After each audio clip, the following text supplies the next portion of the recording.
June, July, and August of this year, we got 3.85 inches. And so that's second lowest on record, at least for the Rochester area. 1910 is the only one lower, and they got 3.75 inches. In farming and, in the world in general right now, I think the better you can adapt and make the best of a given situation, the more you can thrive and really do well despite the circumstances. Because if we'll all wait around for it to be sunshine and roses, you have those days, but then you can really appreciate them, once you've gone through the other ones.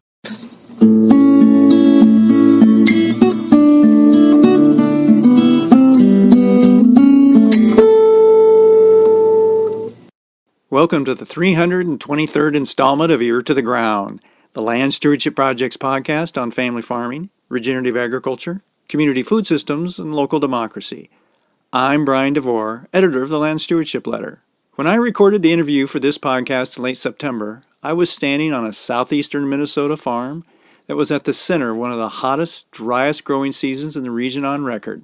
In fact, at one point, one of the farmers attending the LSP pasture walk I was at showed me the latest Minnesota drought monitor map on his smartphone. The area we were in was a vivid red stain on the map, a sign the region was suffering through what experts call extreme drought. It really was one for the record books. The hosts of the pasture walk, beginning farmers Nathan and Amy Vergine, made it clear that this year's extreme weather has required them to make adjustments to the management of Silky Cow Farm, their organic dairy operation in Winona County.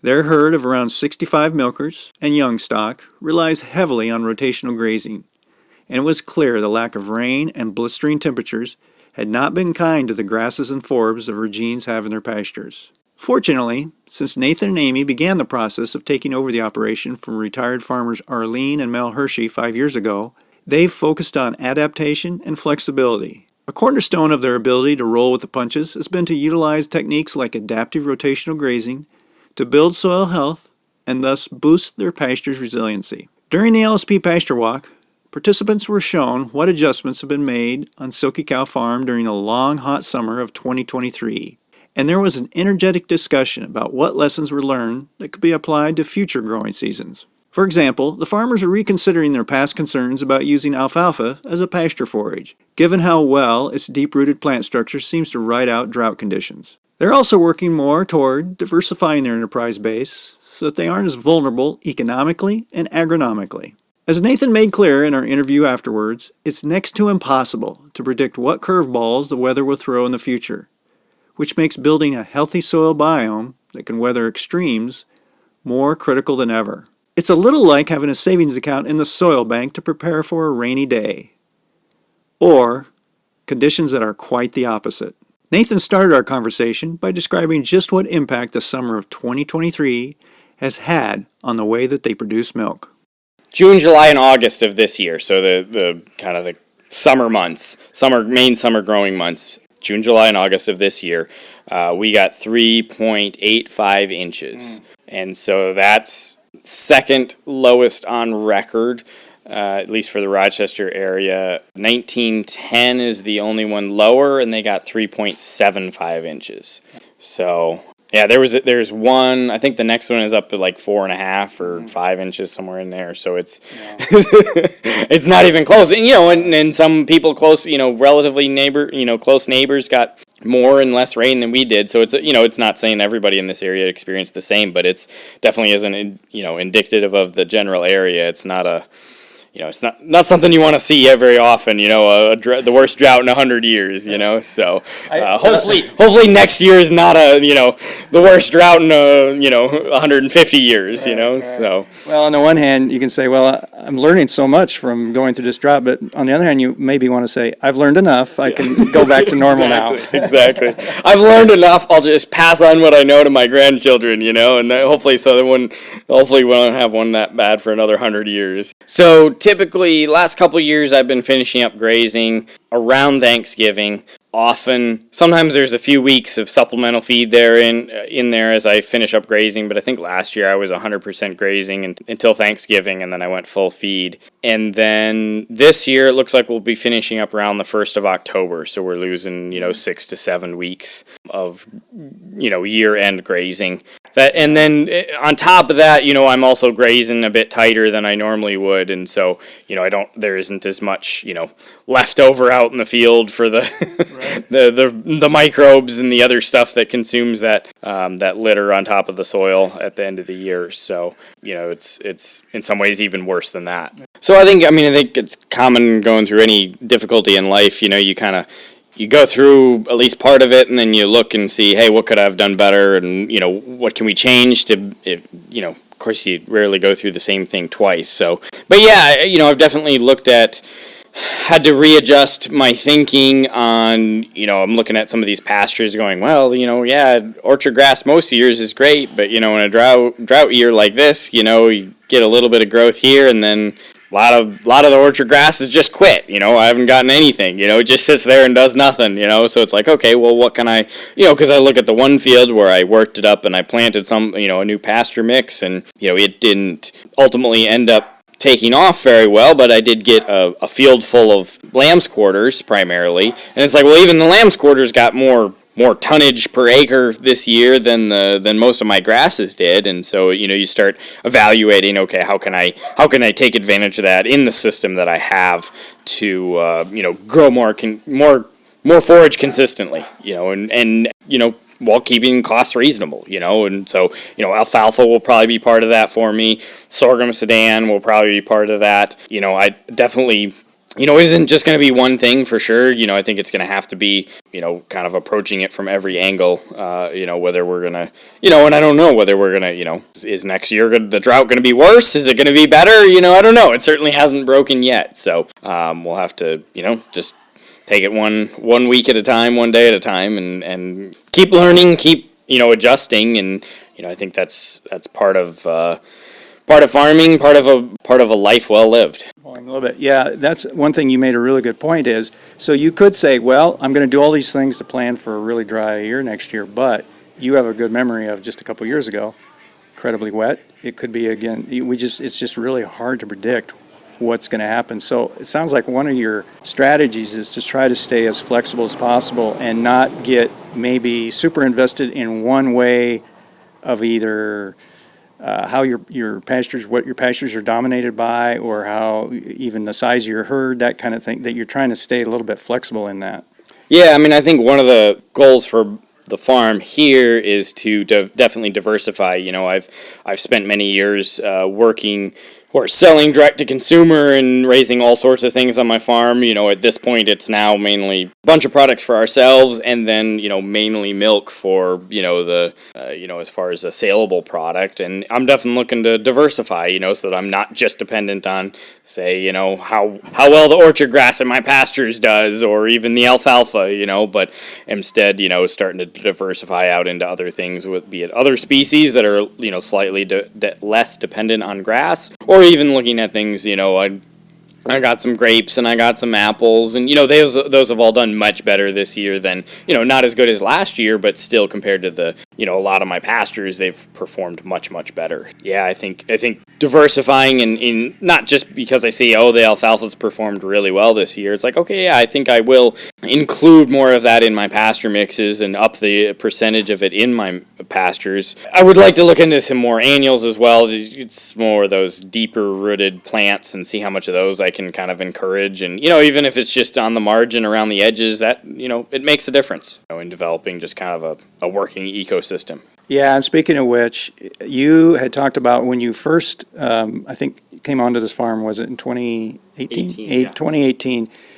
One of your real goals was you felt like it was a little bit more dominated by alfalfa than you'd like, and you felt like for the grazing system you wanted to do, that wasn't going to stand up as well. So you kind of went about trying to rehab the pastures, get more grass species. But it sounds like this year has maybe changed your attitude a little bit toward alfalfa. Yeah, it's definitely made me rethink my strategy in regards to alfalfa. I was kind of moving away from alfalfa and looking more at red clover and just a well diversified pasture mix, which I still think is the way to go. But I think alfalfa may, at least for now, play a bigger role in that than I had initially envisioned. I kind of had alfalfa there as a maybe almost more of an afterthought. Do a little bit here, a little bit there, but seeing his performance in the drought has been quite impressive to me, and how well it's withstood the lack of surface moisture, and having that deep tap root really able to reach down and gather up that moisture from far below has really made a big difference. How much forage I've had this year. You showed us one, I think you said it had been 70 to 80% grasses and some other species, and alfalfa was definitely in the minority there, and it's completely flipped. It's like 70, 80, maybe 90% alfalfa now. Yeah, no, it really was amazing to me, and even talking to some of the other guys here, they were kind of seeing the same thing, where, fields that were dry and they, didn't really see alfalfa in there at all other years. It was just kind of volunteering / popping up, kind of filling in the gaps because of the drought. It's like, I think alfalfa has a role to play there. I also am curious what other, how much some of the other perennials out there, deep-rooted grasses and that kind of stuff, might be able to supplement and fill that role as well, some of the more native type stuff. So I'd be interested to see what some other people have experienced this year with some of those natives, if they're actually able to reach down and continue to grow well in a year like this. Maybe they don't perform, have quite some of the performance of the highly bred, other ryegrasses and orchard grasses we have these days, but that doesn't mean it doesn't have a value there for sure. So. Yeah, and it's kind of hard to argue with. There's nothing like a visual. I mean, we looked at some of your paddocks, and it's like all the pastures out here are looking pretty tough and pretty short. But then all of a sudden, here's this nice green patch, and here we are. See, it's September 21st. We have come through, I don't know how many heat waves. People have lost track. So it's kind of hard to argue with that, how green that looks, and the cattle, I'm sure, love getting turned out into that. Oh yeah, it makes them happy. The bulk tanks gets fuller. My pocketbook appreciates it. So yeah, it has, multiple benefits, all around. I think finding that balance of where, it's keeping it a part of the system where it can really benefit in those dry years, but not letting it take over where, then in the wet years, then the alfalfa doesn't like it nearly as much, and you're wishing you had a little something else to, supplement and get too heavy and you can deal with bloat and all that kind of stuff. So you've worked really hard on trying to rehab these pastures since you started farming here 5 years ago, and you had a really good example of one of the paddocks you had worked on. I can't remember if you said it was like an 8-acre paddock or it was on the backside of the farm, that you had maybe the first year gotten 4 days of grazing out of it, and you were able to improve that to more like, I think, 21 days. Or can you describe that kind of, and what was it that you were doing that was able to help extend that grazing period significantly? Right.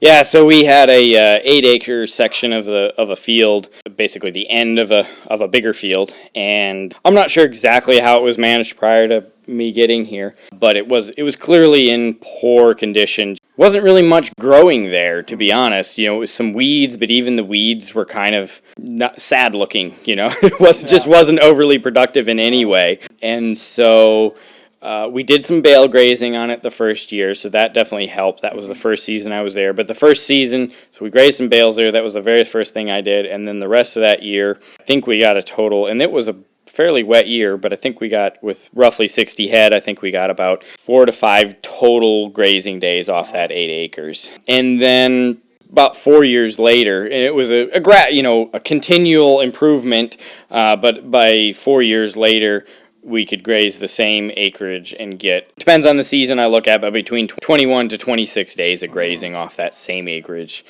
over the course of a season. So, and how many, was it the next year, or was it how many? So that was about, I think, 20, after 3 years, I think I was up to 21 days, and by the fourth, I think I was up to 26. Wow. So yeah, it was a pretty dramatic improvement. A lot of that was just grazing it with proper rest periods. And so then what happened was that that third and fourth year, it was just covered in red clover. And so when you just have this beautiful mat of, 18 to 20 inch tall red clover, the cows just love it and they're happy. And, you give them a quarter acre and they're full, that's all they need for a day, And so that was a large part of it, just grazing it in a way that allowed that to, with enough impact and then enough rest for that to, I didn't add that seed. It was just there and came through, and now the grasses have started filling back in. It still needs some more work. The clovers have kind of died back out, and so I either need to put some more impact on it or continue to work on it to get, continue it progressing and improving. But it's really cool to see those examples of, here's where I started and here's where I got to. And, sometimes those things, it's easy to go unnoticed if you don't measure them. And, we did make that improvement, and then just try to build on that. So That's what I was going to say. That must give you a real incentive to, when things are tough, like Yeah. this year, it's like, well, you know what? There is some improvements you can make, and you see those days equate into more milk in the tank and more profitability. I mean, that must really help give you, help you get through these tougher seasons. Yep. No, definitely giving some perspective on it always helps. It's like, you look at the summer, the May, June, and July we've had this year, and, we hasn't been this dry May, June, and July in the area since, 1910. And so if you go, wow, look, we just came through a driest time we've had in over 100 years, or driest summer we've had in over 100 years for the Rochester, Minnesota area.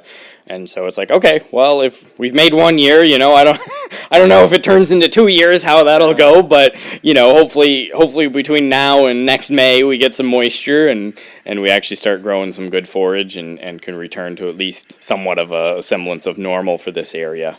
Yeah, we'll see. I mean, we'll see what weather brings us. Yeah, and it's overused, but trying to build resiliency so you can kind of adjust a little bit. Yeah, exactly. There was a lot of interest in this shade system, this portable shade mobile, I guess you call it, and you had kind of hooked it up with a mister, and it sounds like that was maybe a little bit of a bright spot. You found that was a pretty simple thing that maybe had some it really paid off this year. Yeah. No, that was something that I've thought about doing other years, and I just haven't gotten around to it. But when I saw the 100-degree temperatures in the forecast, I ran out and got the rest of the parts that I needed to get to throw the system together, and spend a couple extra hours putting it together and making sure that it worked. And yeah, it really seemed to keep the cows extra comfortable in the extreme, 100-degree plus heat and relatively high humidity. And it was really nice to see them, both under there enjoying the shade and then, being comfortable enough to go out and graze in the sun for a little while and fill up their bellies and top off their rumens, in the middle of the afternoon heat, and then, being able to come back and kind of cool off again in the shade and in the mist.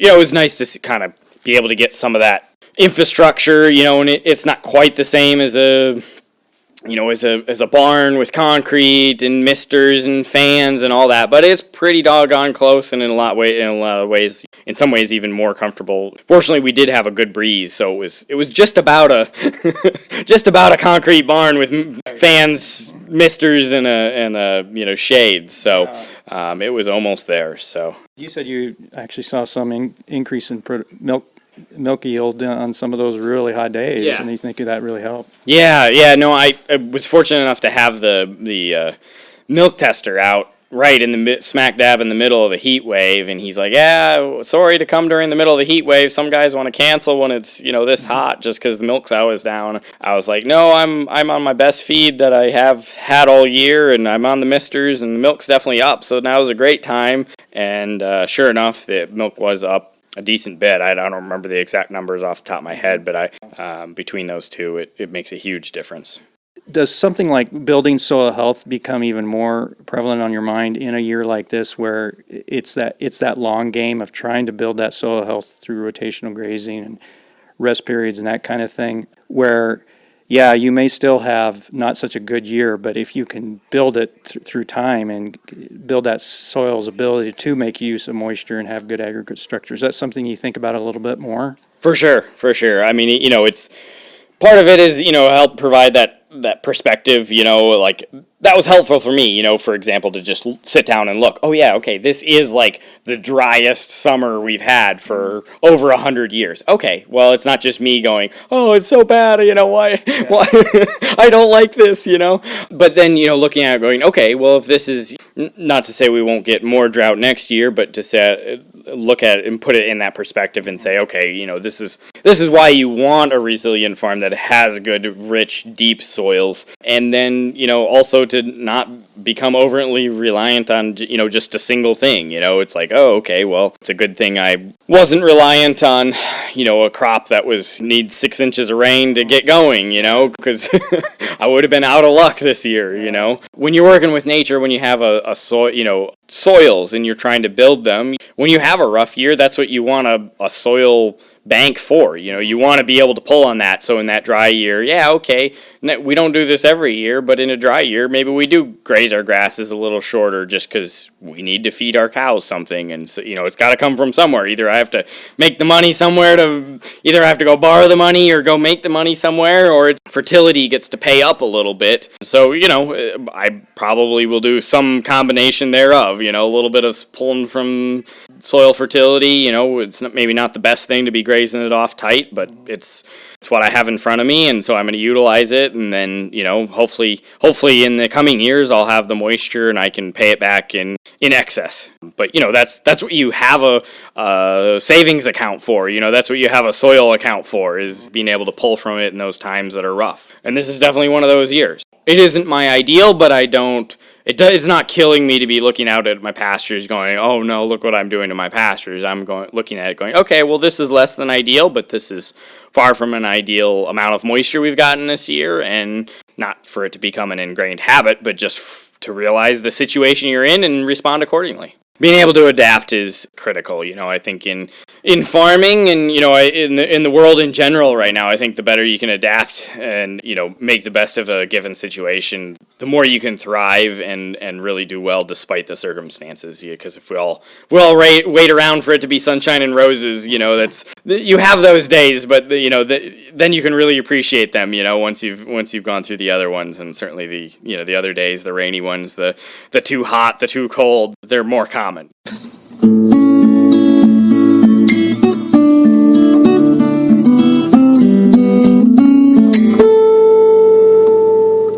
For more information on building soil health profitably, see the podcast page for Ear to the Ground episode 323 at landstewardshipproject.org. If you have comments or suggestions about this podcast, contact Brian DeVore at bdevore@landstewardshipproject.org, or you can call 612-816-9342. By the way, it helps us greatly if you can give Ear to the Ground a rating on whatever podcast platform you utilize. And word of mouth is the best way to spread the news about our podcast. If you like what you hear, tell at least one person about LSP's Ear to the Ground. Thanks to Laura Borgendale, a Western Minnesota musician, for Ear to the Ground's theme music. And a special thank you to all of Land Stewardship Project's members who make initiatives such as this podcast possible. If you're not a member, visit landstewardshipproject.org to learn how you can support LSP. Thanks for listening.